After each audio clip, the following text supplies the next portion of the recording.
দর্শক, খুবই গুরুত্বপূর্ণ মর্মান্তিক একটি ঘটনা। এই খবরটি প্রকাশ পেয়েছে অনলাইনে একটি পত্রিকায়। আমি খবরটি আপনাদেরকে পড়ে শোনাবো, আপনারা একটু মনোযোগ দিয়ে শুনবেন। খবরটি হেডলাইনে দিয়েছে কি জানেন? কালীহাতিতে বজ্রপাতে দুই ভাইয়ের মৃত্যু। কালীহাতিতে বজ্রপাতে দুই ভাইয়ের মৃত্যু। আপনারা জানেন যে বর্তমান যেরকম বৈরী আবহাওয়া চলতেছে, এই আবহাওয়ার পাশাপাশি গুড়ি গুড়ি বৃষ্টি হচ্ছে, আকাশ মেঘলা। এখন যারা কর্মজীবী, মাঠে ঘাটে কাজ করে, তাদেরকে তো অবশ্যই জীবিকা নির্বাহের জন্য কাজ করতে হয়। তাই খুব সাবধানে তারা কাজ কাম করবেন।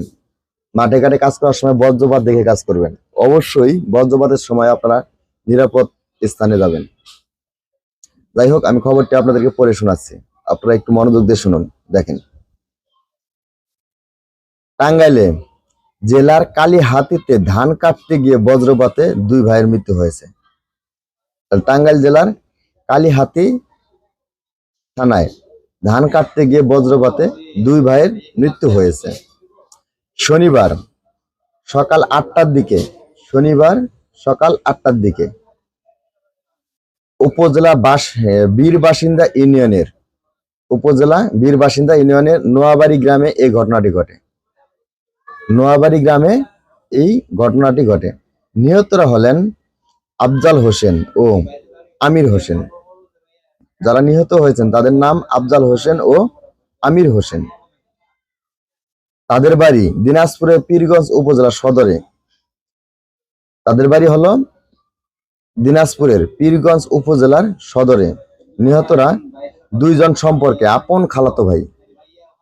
তাহলে এদের ঠিকানাটা আবার বলছি, নামটা এবং ঠিকানাটা আবার বলছি। নিহতরা হলেন আফজাল হোসেন ও মোহাম্মদ আমির হোসেন। আফজাল হোসেন ও আমির হোসেন। তাদের বাড়ি দিনাজপুরের পীরগঞ্জ উপজেলার সদরে তাদের বাড়িটা। নিহতরা হলেন আপন দুই খালাতো ভাই। বীরবাসিন্দা ইউনিয়ন পরিষদের চেয়ারম্যান সোহরাব হোসেন জানান সকালে কয়েকজন শ্রমিক হযরত আলীর ক্ষেতে ধান কাটতে যান। কয়েকজন, ওরা দুজনই ছিলেন না, আরো কয়েকজন ছিলেন, ধান কাটতে যান। এ সময়ে গুড়ি গুড়ি বৃষ্টির সাথে বজ্রপাত হয়। এতে ঘটনাস্থলেই এই দুইজনের মৃত্যু হয়। দুজন তার নাম বলছি, একজন হলো আফজাল হোসেন, একজন হলো আমির হোসেন। তাদের বাড়ি হলো দিনাজপুরে পীরগঞ্জ উপজেলায়। ঠিক আছে, দুইজনেরই মৃত্যু হয়। সেখানে আহত হন আরো 4 জন। দুজনে তো মৃত্যু হয়েছে, পাশাপাশি আহত হয়েছেন আরো 4 জন। তাদের উদ্ধার করে উপজেলা স্বাস্থ্য কমপ্লেক্সে নিয়ে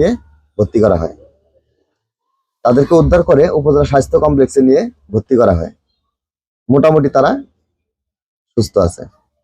যাই হোক, আপনারা যারা মাঠে ঘাটে কাজ করেন জানেন তো, বর্তমান ধান কাটার সময় মানুষের গ্রামে বাড়িতে দেখবেন অনেকে বৃষ্টি দেখে না, ধান কাটতে যায় মাঠে। কখন কোন দুর্ঘটনা ঘটে বসে, তাই সাবধান।